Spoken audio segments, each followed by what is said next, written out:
Welcome to Butterflies of Wisdom, everyone. I have with me my fabulous co-host, Mel, and today as we close out 2017, and I almost said 2007, oh my God, and as we close out 2017 and hopefully go into 2018 as strong as we can, we're going to talk about why and behind your why, so to speak. So without further ado, I'm going to let Mel open up and lead this episode, and I'll chime in when he asks me to. Well, hello, everybody. How are you? Happy holidays, and hello to you, Wynn. It's good to see you all and hear you all. So, all right, today is all about why. Why, Wynn? Why do we do what we do? What drives us to do and pursue the things relentlessly that's important to us?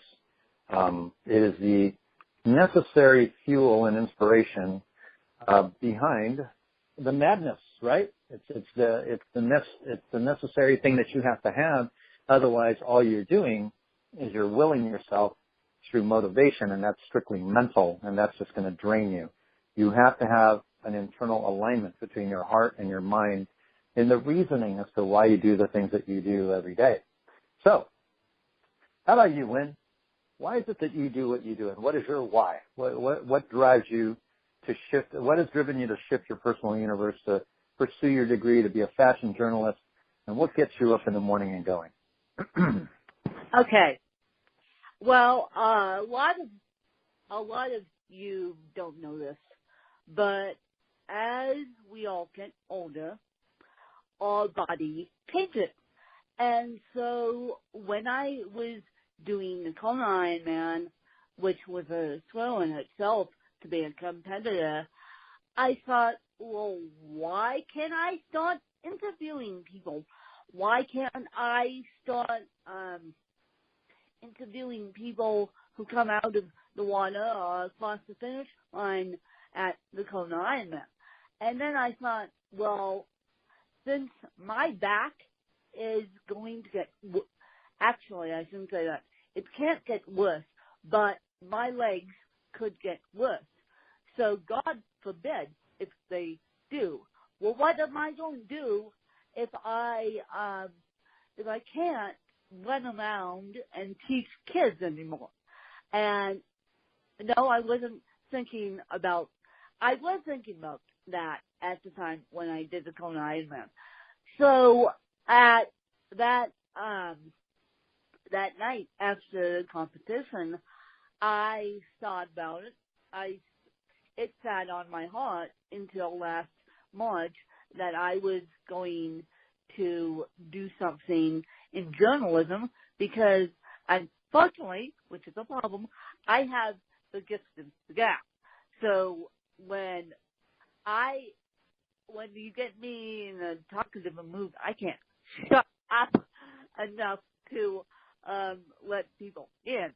Now, when you get me in a tired mood, that's a different story. But as my dad said yesterday, cat got your tongue, and I'm like, oh boy, he caught me because I was coming home from doing almost 500 steps in the exoskeleton. So that's why I wasn't very talkative. But I feel like I should adapt to my CP, and I should enjoy work. I mean, what's the point if you don't enjoy work? So that's why I'm staying in the education field, even though I'm going to be considered a freelance journalist and a full-time writer. Now I am working on my degree, as you guys all know, but that's my why behind why I'm earning my second associate's degree. Actually, it's my first associate's degree in a completely different field than I was in for 11 years. Well, it's been a wonderful ride for you, and it's going to continue to be, right? And, one thing I do know about you, Wynn, is that you're relentless in your pursuit for adding value to others because you're very passionate about what you do. I mean, do you think it's necessary to be passionate in your why, Wynn? Do you think that's a necessary ingredient? Yeah. Yeah. Yeah. I mean, can you imagine if you didn't have that? What would your why be like if you were not passionate about it? I don't know, and I'll bring this up, but late last night, I got a message from one of the other students in my class. She did not tag the teacher because it was in the student lounge. And now granted, this is online. I presume she's in California, or she may be in a different part of the country. I don't know. But I could tell that, one, she was being a brat. Two, her why wasn't behind her project because she hasn't shown up to any of the meetings. She hasn't posted anything yet, although I haven't seen anything yet out of this student. But I could tell her why to be a fashion stylist, I believe, wasn't really behind her, yet we all got stuck in this studio class. I shouldn't say stuck, we all got put in this studio class not really knowing what to expect. And so we're all doing our best as journalists and fashion students, but I could tell this person's why wasn't there, and the passion behind her why wasn't there, because she wanted help from all of us, and yet we're all at different levels. I'm doing this project completely different than the rest of the students. I'm actually digitally making these boards and collaging digitally, so due to my cerebral palsy. So I am looking at it from a totally different perspective, / my degree is totally different than fashion styling, but I can't imagine how this person is in real life if she is complaining in the student lounge, reaching out for help, because I could tell her the passion wasn't there, and I could tell with my one professor the passion to be a journalist is still there. I mean, she's filing off every 2 seconds about stuff that's going on in the fashion journalism industry, while my other professor is more quiet and more reserved. She has a expectation of higher performance from all of us, but yet she doesn't interact. So, and that drives me nuts when the professor doesn't interact. So maybe her why is the candle's getting burnt out of this one professor's why, and the candle's definitely burnt out on this one student's why.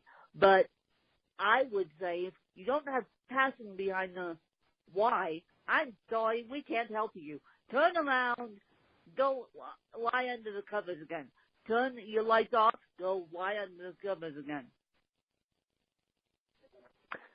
It's interesting you say burnout, and, I've experienced that a few times in my career, and I've also learned that is a result of an awareness of having balance in your life, taking the time to refill your cup. And whenever you're motivated and you're willing yourself to succeed and go after things, you start to lose that embodiment of why you're doing what you're doing, right? I mean, that alignment of your heart and your mind starts to wither, and your heart starts to drain, and your mind starts to fry. And when you are not taking time during the week to refill your cup and just kind of regroup and walk away from your endeavors, the things that you need to think so hard, and use your mental strength and energy to succeed with, then you're really not only killing your spirit, but you're also repelling. You're completely repelling all the other creative flow, the creative flow that you need to work at the top of your game. Now, I'm going to, invite you, Wynn, as a writer, and writing as a form of art, because it's painting and putting words together to elicit an emotion. Yeah. In my mind, that's what good writing is. In order to be clear-minded and open-hearted for that, you absolutely have to have a balance. And it also, it behooves you because, in the physical state you're in, you're only as good as the time you invest in your body at this stage of your life. If you invest high level of work, quality work, and I'm not just talking go in the gym and pitter and patter and do whatever, but if you really go in a targeted workout that's specifically designed for you and you make it effective 100% of the time or close to it whenever you do it, then that is going to alleviate a lot of your stress so that when you do go back to your creative environment and your business environment, you're not repelling those doors. You have opened those doors wide open, and you've also helped the pathways that you hope to be free and open for you, in your professional process. And I really believe that. And I can look back on my career and I can tell you that's so true. Don't you think? I agree. And I was talking to someone last night, and I'm sorry this episode isn't out yet.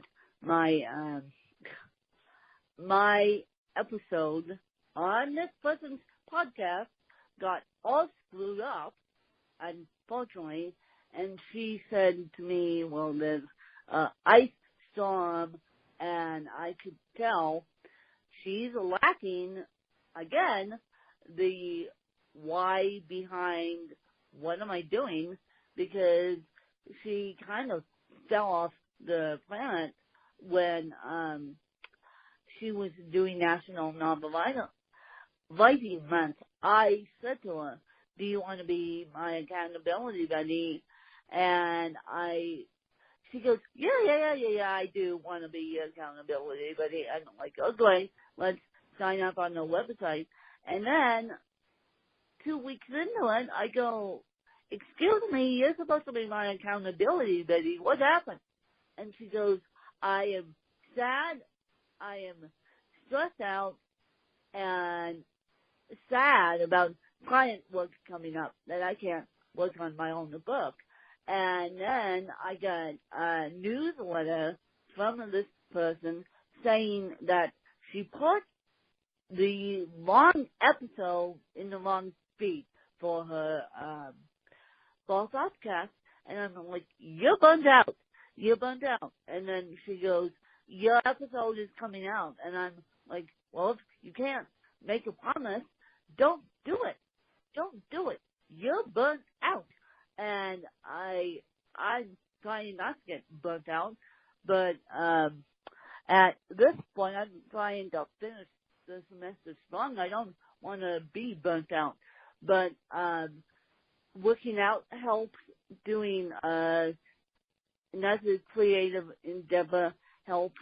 And after a couple more podcast interviews, I'm actually going to go do those mood boards and figure it out, because I want to be done with this project and not get burnt out in the process. That has everything to do with the boundaries. When the word no is the most powerful word in an entrepreneur's vocabulary, right? Because whenever you say yes to a lot of things, you're saying yes to a lot of shiny objects that are distracting you from your path, the direction that you're trying to go for yourself. So could that person have helped it and not get overwhelmed? Sure they could, right? I mean, even if somebody's tasking you with it and saying, hey, I need this, I need that, you're not really doing that other person any favors by taking it on when you know wholeheartedly you cannot be effective, right? Because they're expecting you to do a great job if they're asking you to take on a project or be involved in it. I don't involve myself anymore at this stage of my career in life into anything that I know that I cannot wholeheartedly put my whole heart into it. I get a lot of business ventures presented to me virtually every week. oh no, this is awesome, and I think it's going to be great for you. And the way they frame it and the way they invite me to do it is as if, you know, they just kind of know. They just kind of know that if they're going to hook me in, it's got to be subtle, or it's got to be respectful or encouraging or loving or whatever the case may be.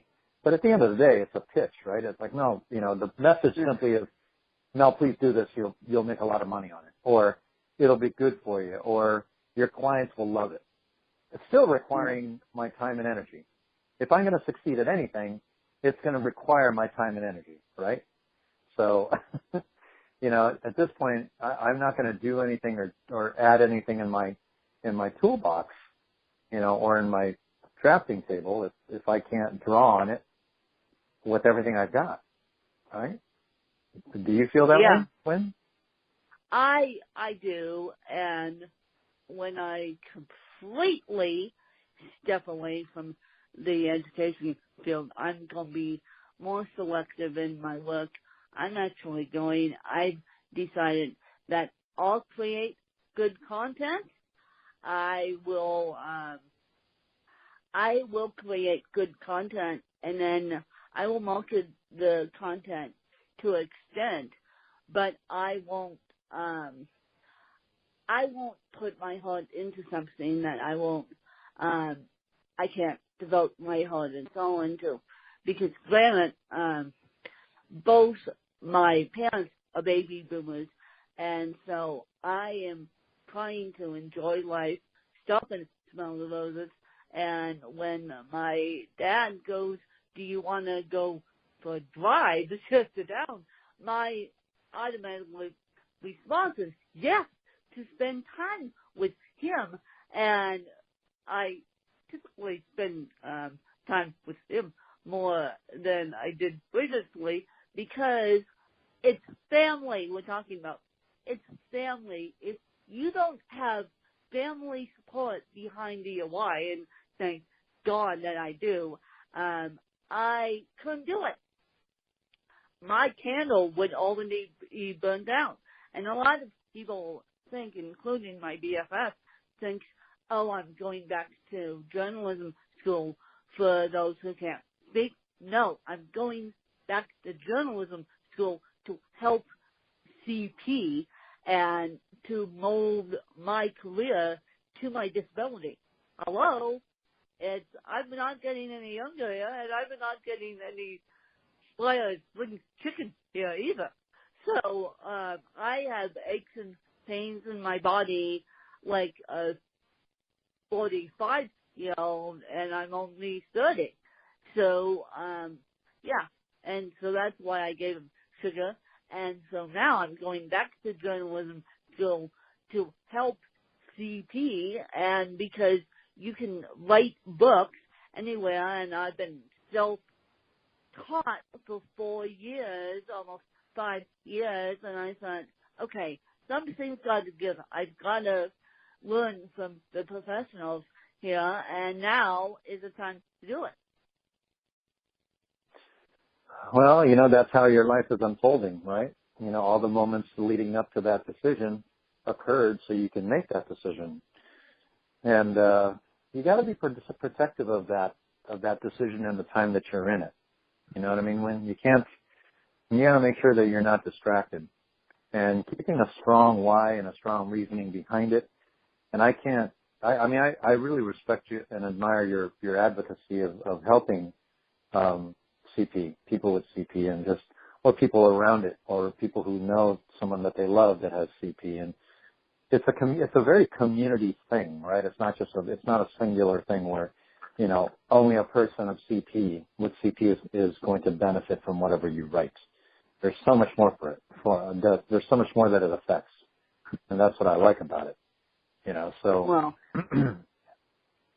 thank you anyway. for saying that.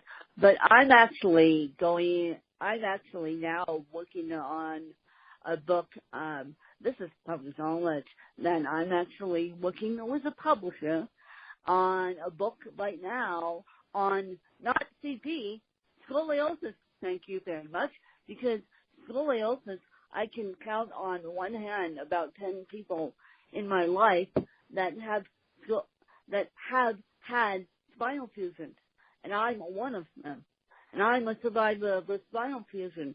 And basically what a spinal fusion is for those of you who don't know, scoliosis is a curvature of the spine. Think of it as a big fat S as in Sam. And so when the curve gets so bad to 50 degrees, they have to go in and fuse the bones around the spinal cord so that they don't move, and then put rods in the back, and it's a big mess. But I had quickly learned that, and the doctors didn't tell me this, I learned this on my own, that at puberty, most common women get scoliosis, and that's what happened to me.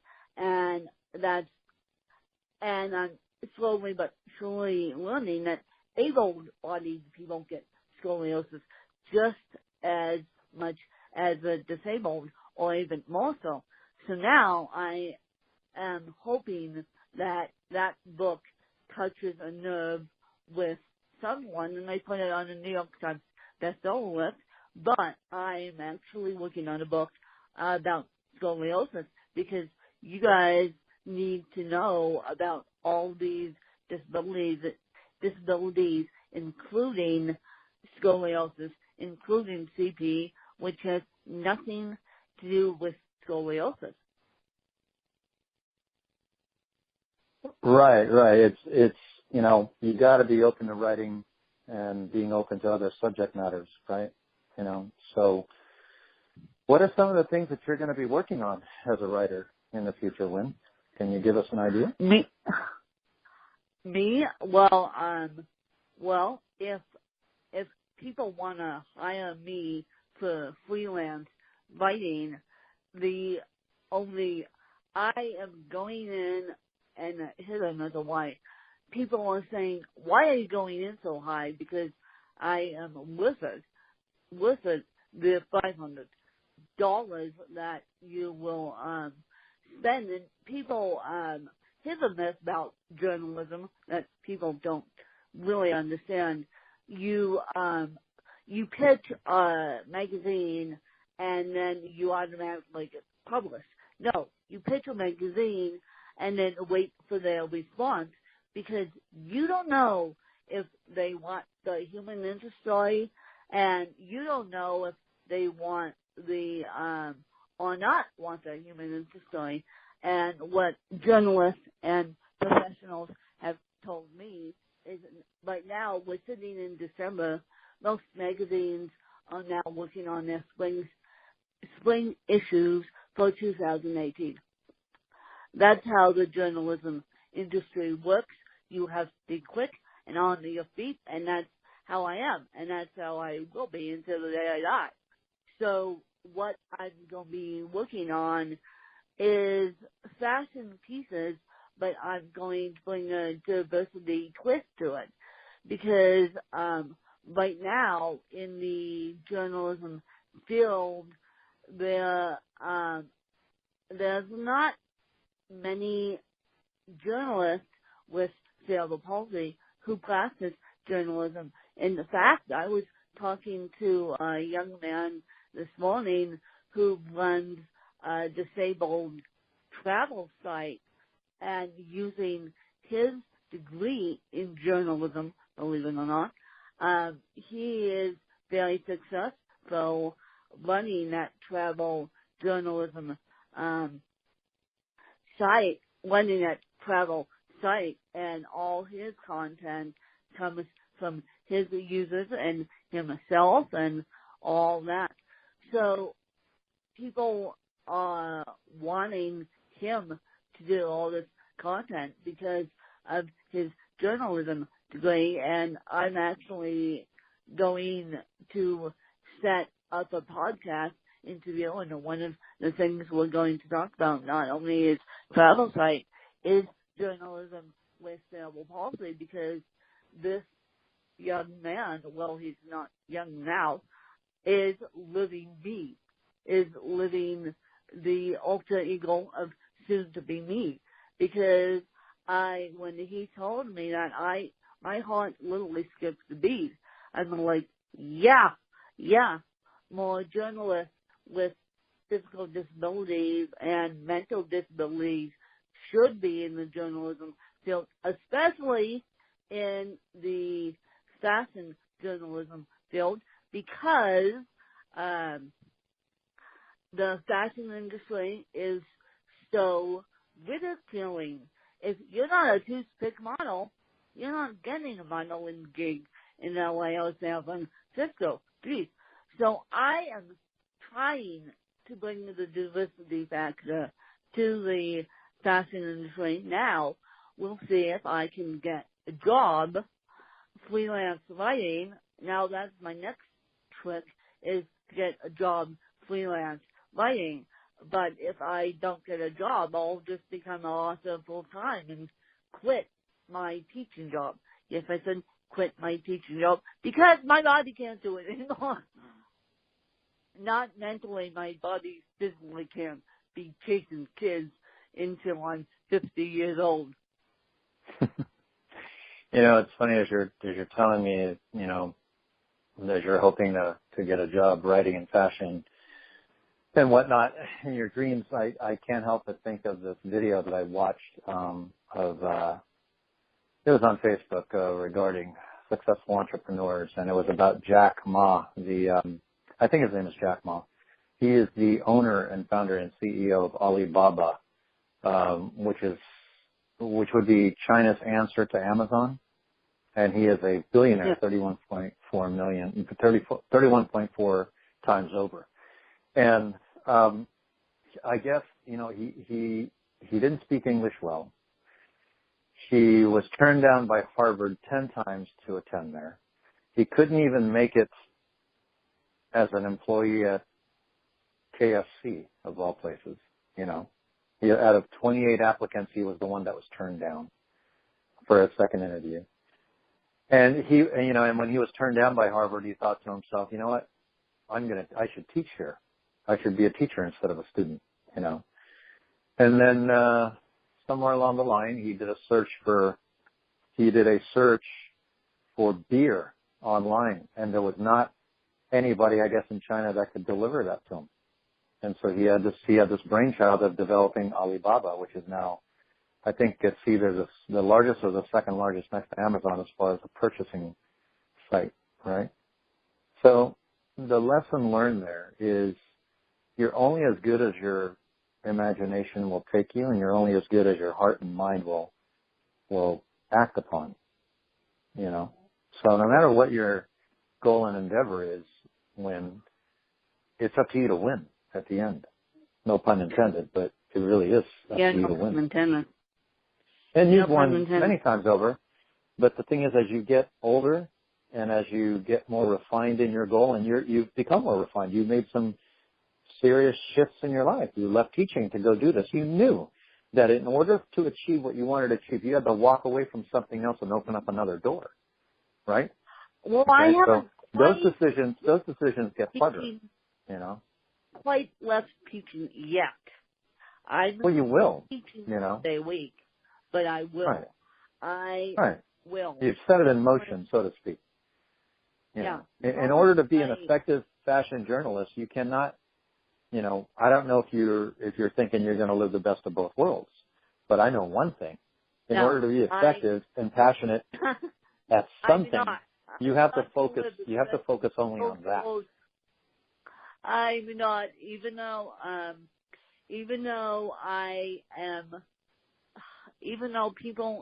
it drives people nuts when I say I'm going to sit behind my computer, and it drives my disabled girlfriend nuts that I'm actually quitting my day job to become a fashion journalist, and I know she listens to this podcast, but people don't sit behind their computers 24/7. They get up, they go work out, they go eat lunch, they don't sit behind their computers. And even if you're a solo entrepreneur, You don't sit behind your computer. I'm sorry, you don't. Right? You don't want to be doing that. And so people think I'm nuts for getting my degree out of my house. No, I'm getting my degree from an accredited university. You can look up, Google the Academy of Arts. Google the Academy of Arts. That's your home, you guys. And no, and it's accredited university. I'm paying gobs and gobs of money in student loans, and as soon as I finish this first semester, which will be in the next couple of weeks, I'm paying those student loans back, and so the only reason why I'm getting this degree is because I want it. I want it. That's my why. And I won't be sitting at home behind the computer screen. I got up and walked upstairs for lunch and sat with my stepmom and my dad. My stepmom was working on a project, but at least we were all in the same room talking. And so I make myself get up from my office. My office is down a flight of stairs, you guys. And my office doesn't have a door, which is a good thing.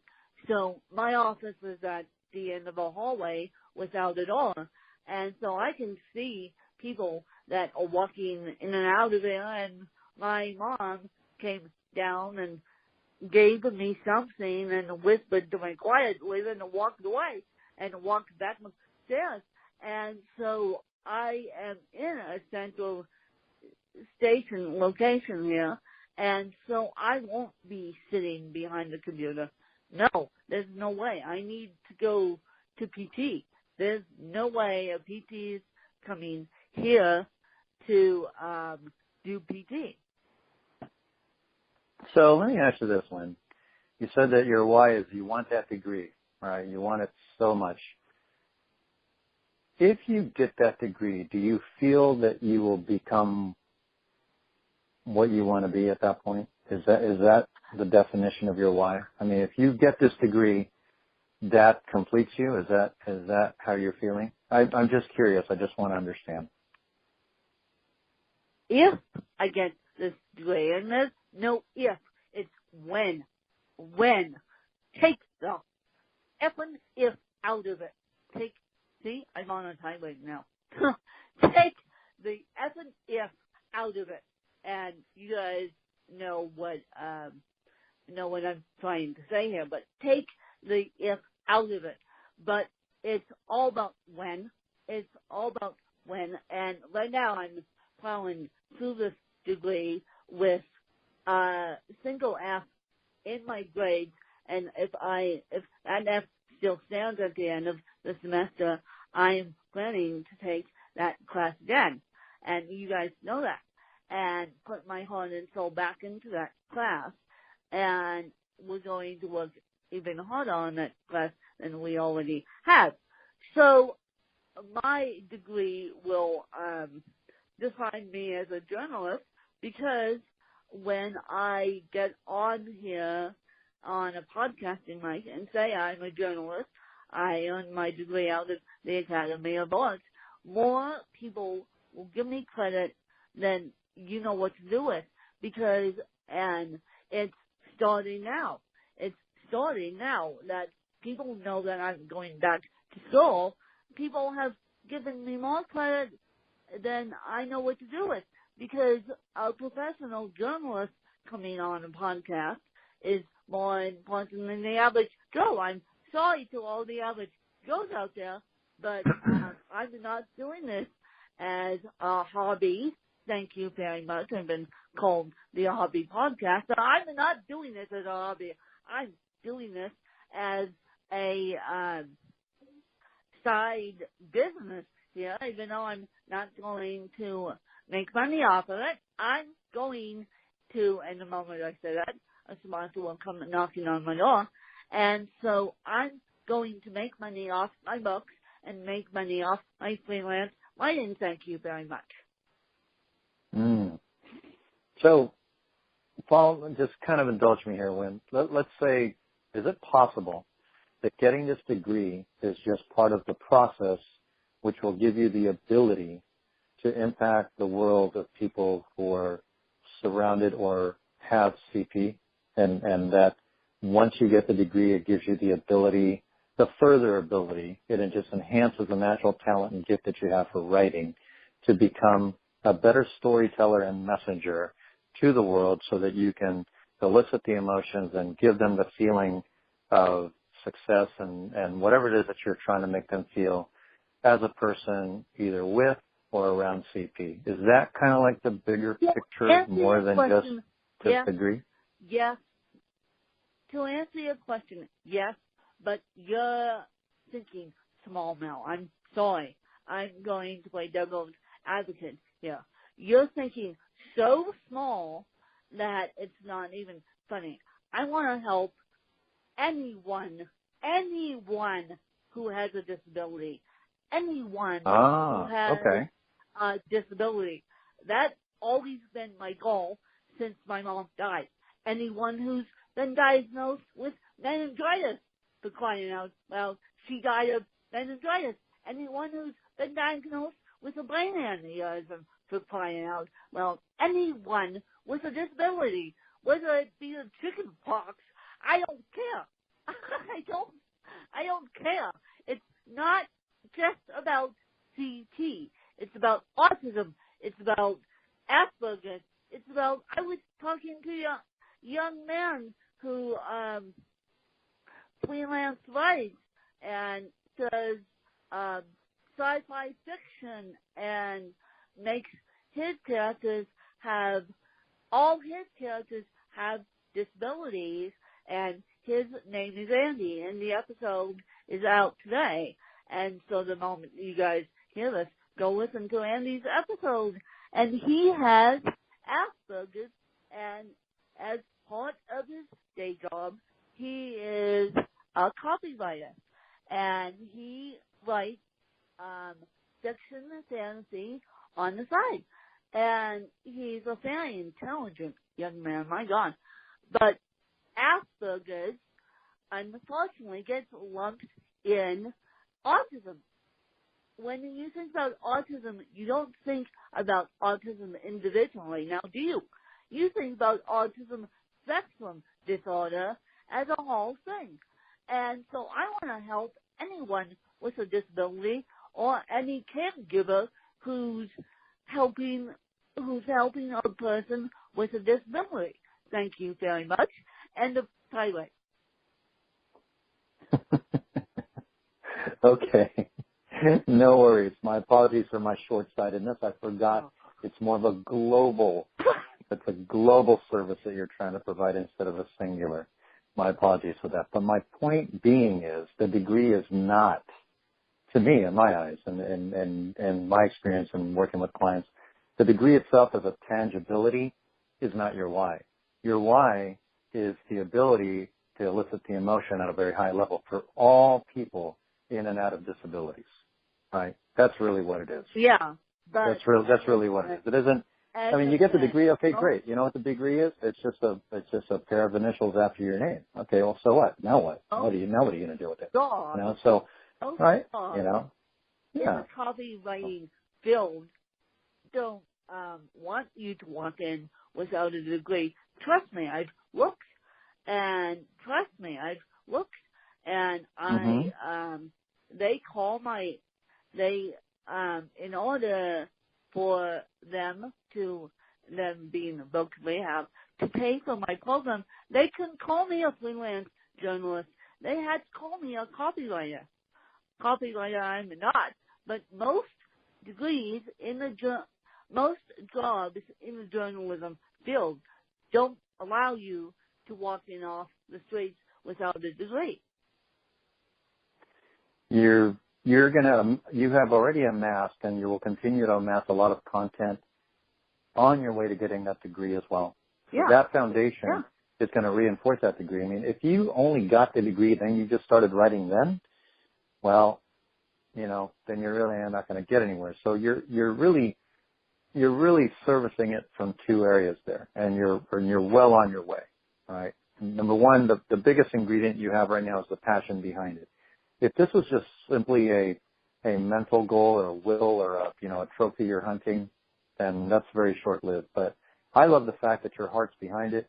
It gets you riled up. I can sense it. Your emotion rises with it, and it's awesome. So I have no doubt that the people that you write for and the message that you deliver is going to be very, very impactful. And it's going to be a great ride. So, and we're behind you 100% of the way, so. Well, thank you. Anyway. But we'll see how the job market is. We'll see how the job market is. I was talking to someone who left the teaching field to pursue a writing degree, because I know a lot of people that haven't done that with different fields, because there isn't enough jobs to fill. So, and we're losing teachers left, right, and center, and they won't tell me who is teaching my next semester classes, and people keep asking me that. Do you know who's teaching you so you can deal with them from a CP standpoint? And no, because I know why they won't tell me, because even at the academic professional level, you still don't make enough money. You still don't make enough money. I mean, I could make more money off books than I could ever in teaching. As a matter of fact, I have $30 waiting for me at the end of this month off a $14.99 book from Amazon. Nice. Yeah. So you sold 2 books. So it's now I'm noticing that autobiographies sell more than fiction, but sell more than fiction, and that's why I do both. I am an autobiographist and a fiction writer, all with the frame of disabilities, because that's what I want in life, and that's why I'm getting a degree in Saxon journalism. And in fact, in the next couple of weeks here, I am super excited that one of my teachers is coming on the podcast to discuss her journalism journey and a bunch of other stuff. And she happens to have 3-year-old, and of course that's always fun to talk about 3-year-old stuff, preschool stuff. But I think the reason why she went into journalism is to have the flexibility to be a mom. And that I will ask her on the podcast. Yes. I will ask her on the podcast. Right. Flexibility of time is massive, right? Flexibility of time is massive.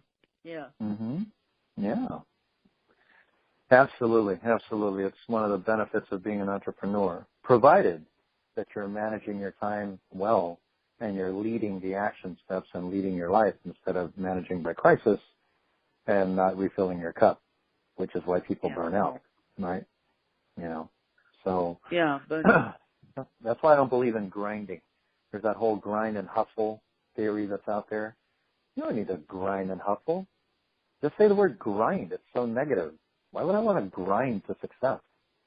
I mean, stress is strugglesome and a sense of grinding, so be it, but I'm not going to label and define my journey, so to speak, to, my endeavor success as grinding. I'd rather work and flow and add value and refill my cup than create that cycle over and over and over. That's easier. Life wants you to win. Ooh, how about that? Life wants you to win. You don't have to make it so hard on yourself. Exactly. So, anyway. Yes. There you go. But that's that's my why behind it. And if you guys don't have passion behind your why, just go back to bed. Just go back to bed. I mean, yeah, just go back to bed. We can't help you. We can't help you. And my passion is to help anyone with a disability, any caregiver who is caregiving a disability, because I know how tough that is. And no. And wait till you read the beginning of my book. That's coming from a caregiver's perspective. And this caregiver doesn't even know she's actually helping me with a book. So wait till you read the beginning of my book. I'm going, as I said, I'm going to ask my dad when the book comes back. I'm going to say, read this and do the intro for me. And I'm going to let him surprise me. So this ought to be interesting because I don't know what he's going to say to the public. I don't know what he's going to say to the public. Although I will see him with a box of Kleenex as he writes it. And you guys should have a box of Kleenex when CT comes up, because I can tell you right now, he's a big softy. He is a big softy. So, have the passion behind your why, you guys, and just do it. And there's ways, as I said, there's ways to go back to school. Unfortunately, the Academy of Arts isn't a pass or fail program. It's a A, B, C, and D program. So, and a F program. It's that. But, and yes, I have got a F right now in my class, which I'm going to pull up here in the next couple of weeks. If I don't, I'll take the class again. But that's because I have passion behind my why. And that's because I want to help people. I don't want to be taker, and I want to help. I've been in the education field for 12 years, almost 13 years, and now I'm completely switching degrees. And so just have passion behind your whys, and please, please, please just go make this a terrific holiday season. And here's a tip for you guys. If you see the Red Cross and the bell ringers, walk up to them, give them $1 and say, here's $1. Or, since it's the beginning of December, you might want to call the Red Cross and see if they want to have a volunteer, because as bell ringers, because that's a really notable cause. And a notable cause, another one on that front, is the Bridging Bionics Foundation. And we got a new EXO, but I'm pretty sure that we would like the latest and greatest technology. I know for a fact that out there, these things are $65,000. I'm walking in a $65,000 robot, you guys. $65,000. No, the robot doesn't live with me. I wish it did. But please, please, please, please, please, if you can, go check the show notes and write a check to Amanda Boxtel, and then put in the memo section Winchell's, or I give you all her contact information. You can contact her. I know for a fact that she does not like PayPal, because nasty PayPal takes a 5% fee to use them, and so then people don't get their money completely. And so I know she uses PayPal, but she doesn't like it. So please, please, please think about donating and putting your passion behind your why this holiday season. And now, how would you like to close out this episode for December 5th? Well, I'll tell you, in whatever that you're pursuing, I hope you are passionate about it with your whole heart. I hope it makes you feel good inside doing it. I hope that you're having fun while you're doing it, even when it's painful and stressful at times, because if it's not fun and if it doesn't make you feel good and if you don't love it, you're going to be miserable and you're probably going to fail. You may succeed because you're so stubborn and you'll will yourself to get through it, but you're really eroding your spirit at the same time, and you deserve so much more because you are so much more. That is my final message on that today. Well, I love it. And Mel, what's next week's topic? We're going to expand a little bit more on the connection of yourself. You are your best connection. You have to really focus on that and work on that, and we'll look at some reflections throughout the whole year. We'll look at what's moving forward for 2018 as it closes up, and what kind of strategy and direction you're going to go and processes you're going to use, so that, because life wants you to win, and you want to win easily, even when it's hard. Yes, it should be easy. Easily. I want ease in my life. Yeah. Ease, you guys. I want to make money essentially while I'm asleep. Ease. Right. And this is the best. This is the best way to do it, you guys. And I will keep you guys updated. By next week, I should be a little less stressed. Let's hope. I have my 2-hour critique on the 12th, which is a Tuesday. So after I get out of that, I will never be so happy. And then I get my grades 2 weeks later. So I have my 2-hour critique. Let's hope they're not too mean to me. They're not too mean to me because, unfortunately, the other students have to grade me too. So hopefully the stylist and teacher isn't too mean to me, but I will be putting the best work in that I can, getting up to the teacher's standards, and we'll see what happens. And so, Mel, I will talk about this offline, but I don't know when you want to record. But either way, you guys, you will have an episode next week. Plus, you'll have me interviewing other people. So you will have episodes up until Christmas, and then we'll be back on normal schedule in between Christmas and New Year's. Absolutely. It's going to be a wonderful Christmas season, I think.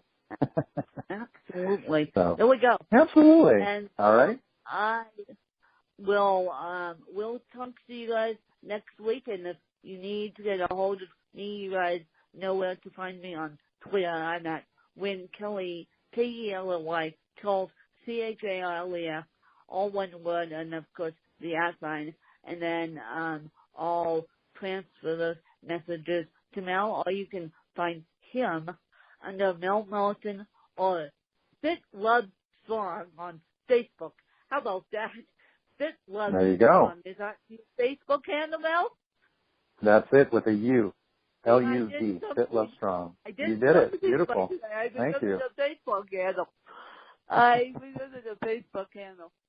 So I did something today. There we go.